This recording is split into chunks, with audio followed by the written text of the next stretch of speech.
We will not falter.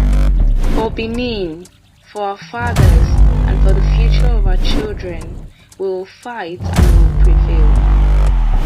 The battle that followed was fierce, with the clash of steel and the cries of warriors filling the air. In the late 15th century, the Kingdom of Benin was still teetering on the edge of change. Beneath the vast expanse of ancient trees and the hum of a vibrant kingdom, there lived a prince who could etch his name deep into the annals of history. This prince was Esige, son of the mighty Oba Ozoluwa and the powerful Queen Idia.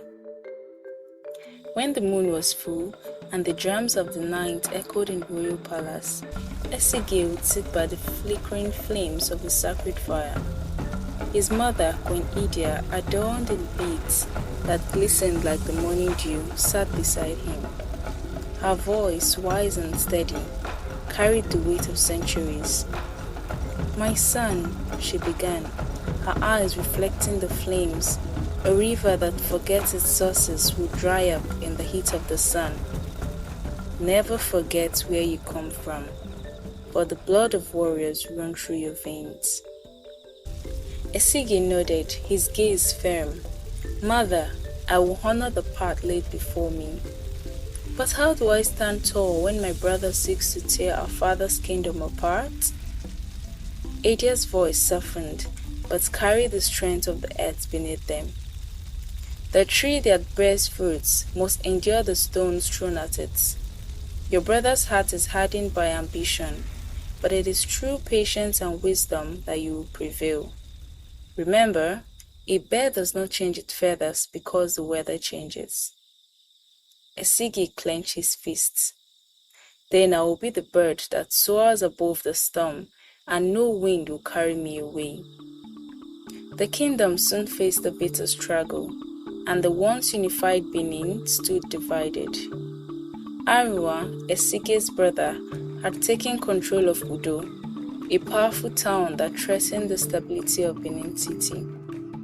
Esige knew that the time for words had passed. Now was the time for action. With his mother by his side, Esige rallied the warriors of Benin at the banks of the Ose River. The air was thick with tension, and the river seemed to whisper ancient secrets to those who dared to listen.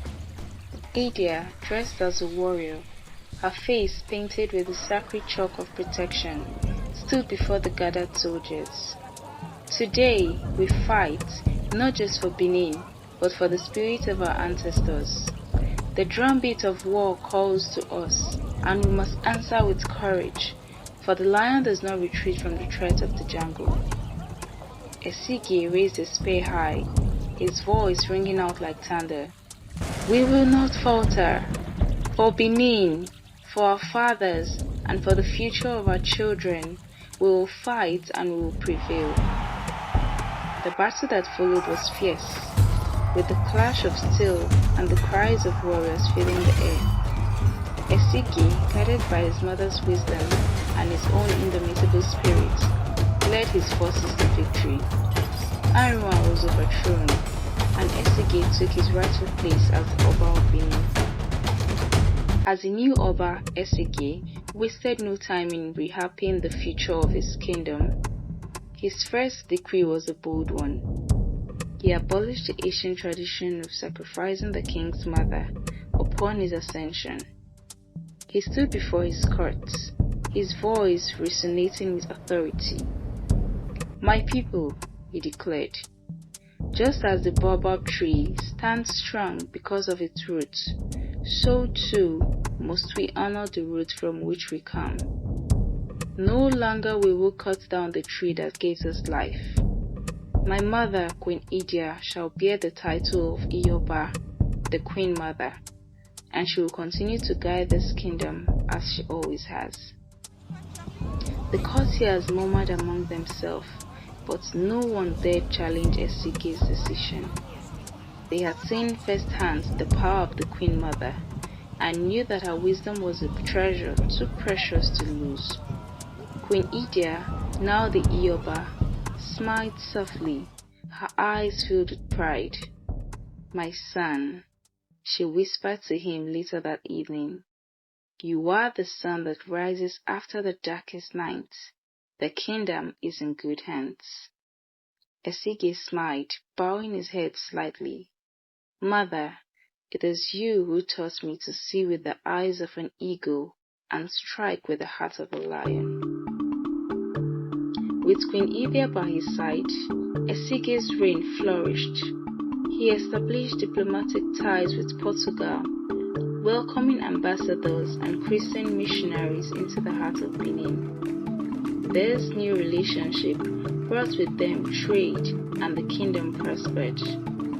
Ivory, pepper, and slave were exchanged for firearms and horses, fortifying Benin's strength. One day, as he watched the Portuguese ship dock at the shores of his kingdom, Esige turned to his mother, who stood beside him, regal as ever. "Mother," he said thoughtfully, "we are like the palm tree that bends with the wind, yet stands tall. The world changes around us, but we remain rooted in our land, our customs, and our spirits." Idia nodded, her gaze distant as if she could see beyond the horizon. "Yes, my son, but remember, the tortoise said, it is not only the swift that reach their destination, but also those who are wise. Be both swift and wise, and this kingdom will never fall." Esige's military prowess was undeniable. In 1516, without relying on the newly acquired Portuguese firearms, he led a successful campaign against the Igala people in the north. Victory followed victory as he expanded the boundaries of the Benin Empire, incorporating new territories, including the kingdoms of Eko and Ijebu. His warriors hailed him as the leopard of the kingdom, swift and deadly. Yet, Esige remained humble, always remembering his mother's words, "The big game will always escape the hunter who brags too soon." As his reign continued, Esige focused on the arts, encouraging the creativity of his people. The palace became a hub of activity, filled with the sounds of musicians and the sight of sculptors crafting the famous spinning bronzes. His reign was truly a golden age for Benin, a time when culture and power intertwined like the sacred vines of the forest. At night, under the canopy of stars, Esige would often sit with his wife, Elaba, in the royal gardens. "The moon watches over us," he would say to her, "but it is the sun that guides our steps. As long as we walk with the light, Benin will remain strong." Elaba would smile, resting her head on his shoulder. "The hunter who is patient always brings home the finest catch. You have been patient, my Oba, and now the kingdom flourishes." As the years passed, and the sun began to set on Esige's reign, he knew that his legacy was secure. When he died around 1550, Benin was a thriving empire, its culture, power, and spirit unbreakable.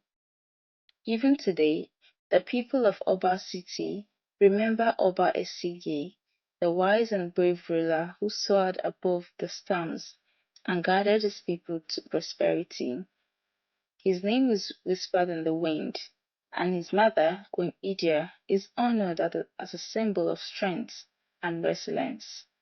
Together, their spirits continue to walk the earth as eternal as the ancient forest of their homeland. And so, as the elders say, when the roots of a tree are deep, it does not fear the wind.